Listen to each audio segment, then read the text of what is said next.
Hello, thanks for joining us. I'm Linda Mariano with Redwood Art Group and RAVE Miami.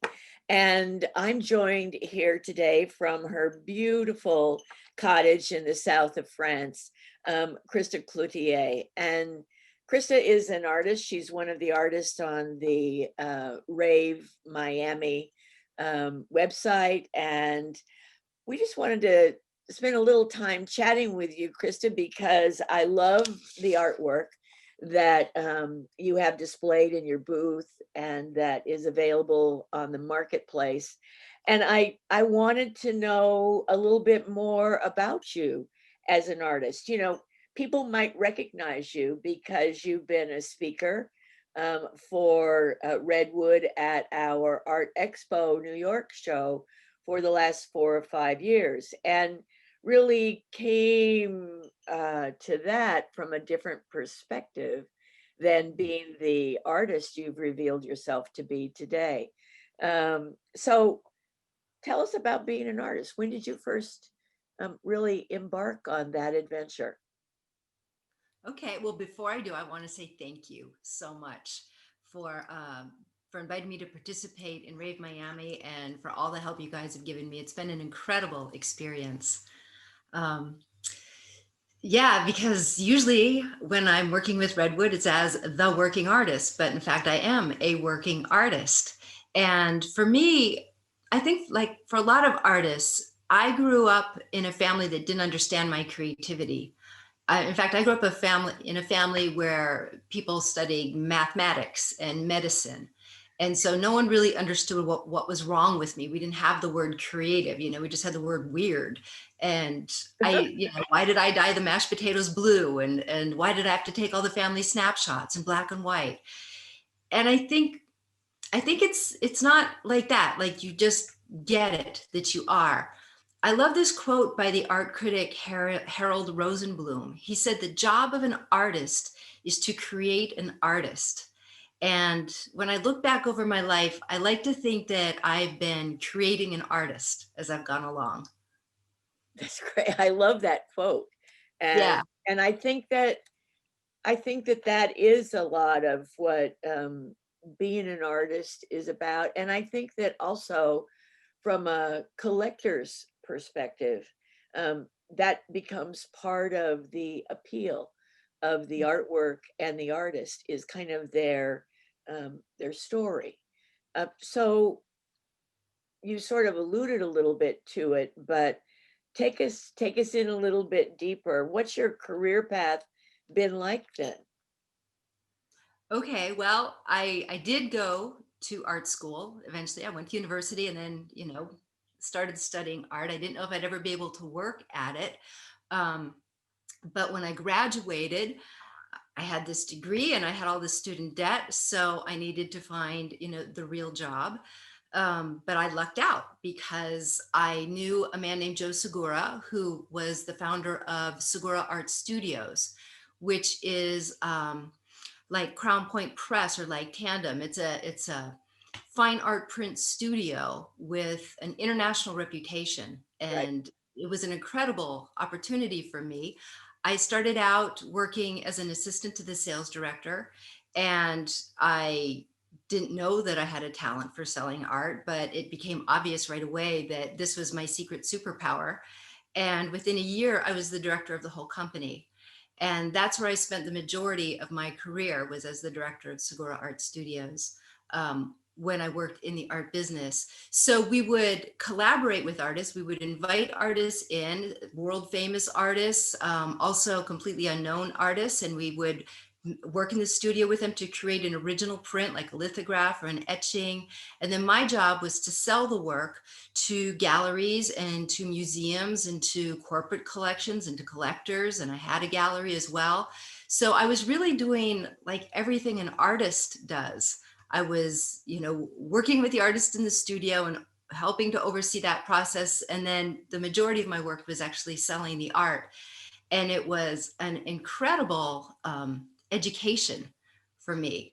And at first I was like, well, I'm an artist. Do I really want to do this? Do I want to sell art? But I thought that I would look at it as an apprenticeship. A lot of artists have apprenticeships. And I was seated at the feet of great masters, a lot of artists that we would read about in art history books. I was being able to work with them and learn from them. And then also all the galleries and the museum curators. And I loved it. But at one point, that voice started nagging me again, but you're an artist, but you're an artist. And I was doing all the things an artist was doing, but I wasn't making my own work. And I had what I called my midlife correction. At one point, it kind of happened like this. I was having a cup of coffee with a friend and he was complaining about his job. And he just like off the cuff said, don't you wish you could sell everything you own and move to the south of France?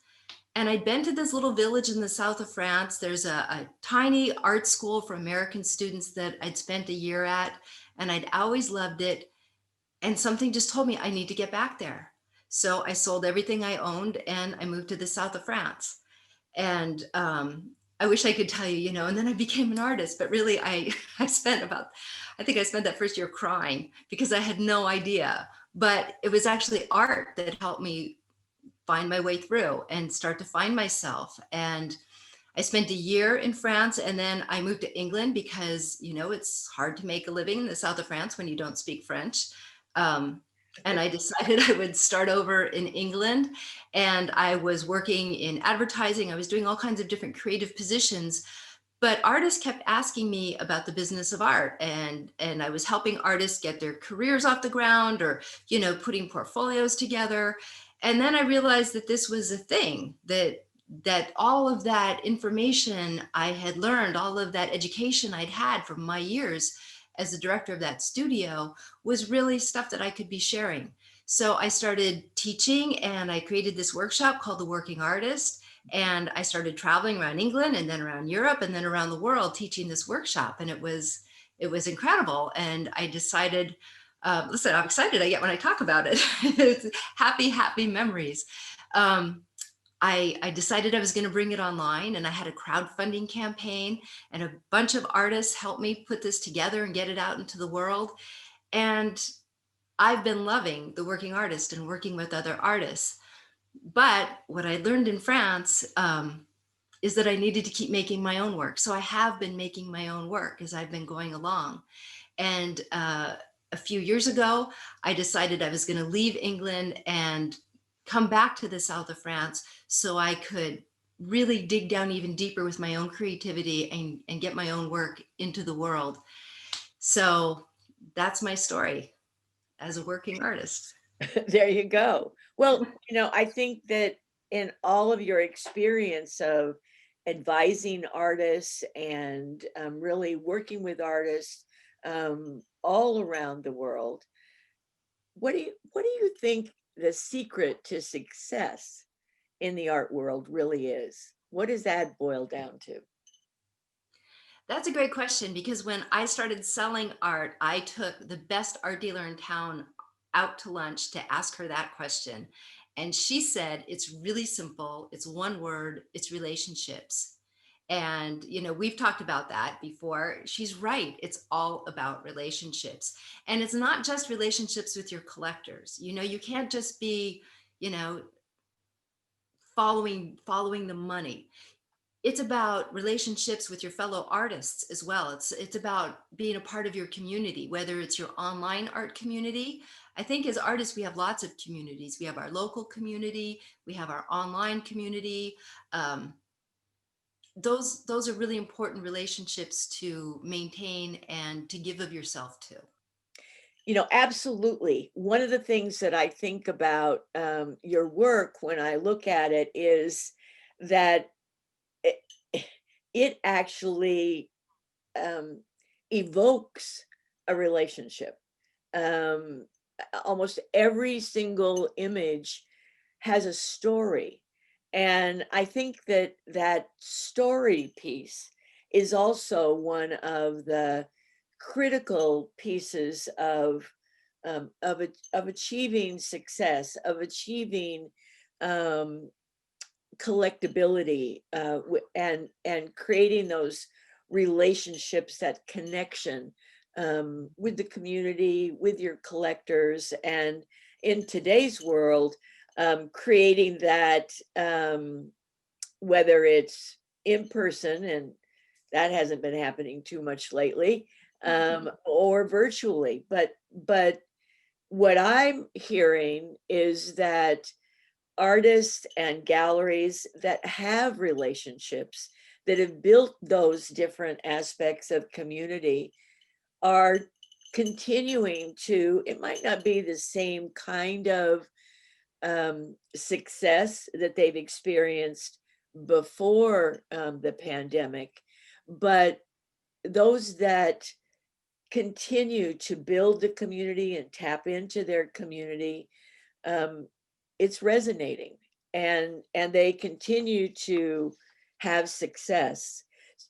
So, and part of that, I think, is for any artist, is finding your inspiration, finding the thing that makes the next piece of artwork meaningful to you as the artist, but also to me as the viewer and the collector. So where does your inspiration come from? I know you're in this beautiful little cottage in this beautiful little village in the south of France, but more than that, truly, Well, where does the inspiration come from? that's the thing, though. I think you're right. For me, the inspiration comes from real life. Um, and I have been learning on this journey since I kind of took that leap into adventure, that that's where my inspiration comes from. And so when the inspiration isn't there, I have to look for more adventure. I am a big believer in the muse, but I think sometimes you have to chase her. I don't think she's just waiting around for you. Well, okay, so in these travels and going from England to France to the United States and around the world, has your artwork changed over time? Are you, from those adventures, are you seeing things differently, or is it just um, being more mature as an artist? How has your artwork changed? I would love to say yes, that my artwork has changed, but a funny thing happened when my dad died, and that didn't come out right. But I love my dad, and when he died, I was very sad. But I didn't have a close relationship with him. We only saw each other twice a year, and I knew that he liked to take pictures. But when he passed away, I found boxes and boxes of slides. And I was super excited to see, because by this time I was a photographer myself, and I wanted to see what he shot, because I was still starting out and finding my way, and I'd kind of gone this other direction. So I poured myself a big glass of wine, and I started the slide projector and gave myself a show. And I love my dad very much, but he wasn't really much of a photographer. He liked to shoot photographs of his car, sometimes on the side of the road, sometimes in his garage.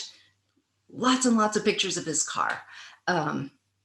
Not terribly interesting, but I was going through boxes and boxes of this, some stuff of my brother and I when we were kids. And then I found this roll of film that was really interesting to me. And it really spoke to me. And I felt like I could see what he was trying to see when he shot this film. And I was looking for more like this, but I couldn't find it. And then it dawned on me. I remembered when I was a kid, I was about 12 or 13 years old, and he was going to a big city and invited me to come with him. He was going for business. So on one day, he had meetings all day. So he gave me a camera with a roll of slide film and $10, and I got the data myself. And that roll of film was actually the first roll I ever shot.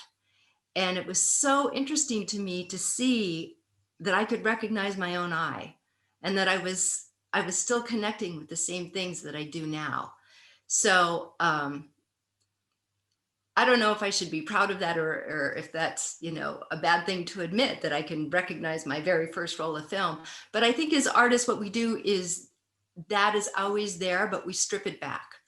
we're finding more and more truth in how we express ourselves.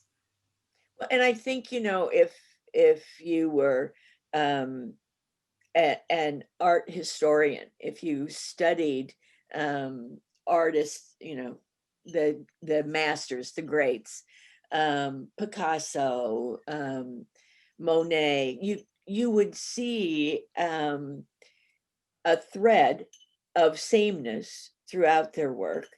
Mhm. But you also see the exploration of different things at different times.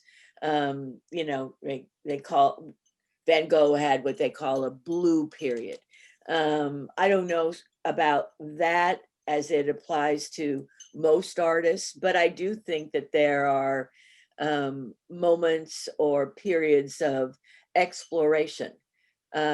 People don't necessarily think of Picasso as a sculptor, but there was a whole period of time in his career that was his focus. He did ceramics, he did metalwork, he did collages, sculpture collages from found objects, and a lot of people don't even know that about him because they think of him as a painter. So I think that all of that comes together to create the overall body of work. And when artists look back on their careers and reflect on, like you just did, where you are today versus, when you took that first roll of film that your dad gave you. I love that story. So do you have a an artist or an art hero that really influences or inspires your work? I have a million art heroes. I think every artist I've ever met is my hero because I think artists are on the hero's journey. Certainly, the artists I work with are my heroes. I mean, some of them have just incredible stories, personally and professionally. When I was working at Segura Art Studios, I was in the position where I could actually call up my art heroes and invite them in to work with me, and it that was that was such a privilege and such an incredible opportunity. But I remember going backwards again. I keep going backwards. When I first started at art school and I wasn't sure what I wanted to do, I went to the Getty Museum. I had some friends in LA, and we went to the Getty. We were going to see a Matisse show, and I don't even know if we saw that show because as we were walking, I'll never forget this. As we were walking to the gallery, we had to go through this smaller gallery, and there was a small exhibition there by an artist named Carrie Mae Weems. And it stopped me in my tracks. It was photographs, original photographs from the 19th century of slaves, and she'd reprinted them and she'd put text underneath with their stories. And I cried. In fact, that was the name of the show. What was it called? It was called From Here I Saw What Happened and I Cried. And that work moved me so much, it made me want to become a photographer. And years later, when I was working at Segura, I invited Carrie Mae Weems in, and we worked in the studio with her, and we created a really beautiful self-portrait of her with a story underneath that we made as a photolithograph. And that was wild to actually work with Carrie Mae Weems and to get to know her in that way. But the story comes full circle because, like I said, I'd moved to England and I decided I was going to come back here to France and I was going to really re-immerse myself in my art again. And the last day in London, I packed up the flat. I was getting ready to take the train over, and I went for a walk in London, as I always did every day. And I usually would walk to a museum. This day I walked to the Tate Modern Gallery, and I was wandering through, and I walked into a little gallery, and there was that same show of Carrie Mae's work. And I cried again. I cried because that started me on my journey, and I was ready to take this bigger new leap on my journey. And here was that same work greeting me again. And I got to see how much I had grown as an artist. And, I'd even met and worked with Carrie Mae Weems. And it's making me emotional thinking of the show. It was such a great realization and affirmation for me. And also to see that Carrie Mae was working with images and stories. And I never put it together that that's where I'd always been a storyteller, and I'd always liked taking pictures, and I liked putting them together, but I didn't realize, that I'd gravitated toward this one artist so much. It was That's a great, I love that story. thank you. And one of the reasons I guess I love these art talks that we do is that, I've known you for a number of years, but I never knew that part. And I think that that's what makes art talk so much fun, is that you really get a chance to learn more about the artist and find a new way to appreciate the work that they do. So what are you working on now?